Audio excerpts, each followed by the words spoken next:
ගෑනු ළමයෙක් මට වොයිස් මැසේජ් එකක් එවලා තියෙනවා.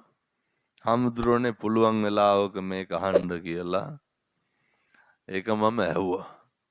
තාත්තා බණින් එකක් තියෙන්නේ. මම ඇහුවා ඇත්තටම තාත්තද කියලා.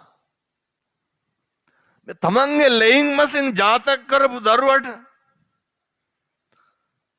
පිට මිනිස්සු පාවලා දීලා බයින්නද කෙල්ලොන්ට? තමන්ගේ දුවට වෙන මිනිස්සු පාවලා දීලා බයිනෝ. කවුද බණින්නේ? තාත්තා. මේ බොහොම සද්දට කියනවා තොපිට තියෙන්නේ මකුල් විසේ කියලා. මේ තමන්ගේ දුවට කොහොමද එහෙම කියන්නේ?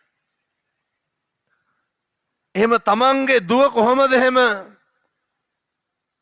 අපහරණයට ලක් කරන්නේ? මොකක්ද තියෙන තාත්තගම? ඊට පස්සේ ඉතින් අවුරුදු 17න් විතර පැනලා යන එක අහන්න දෙයක් නෙමෙයි.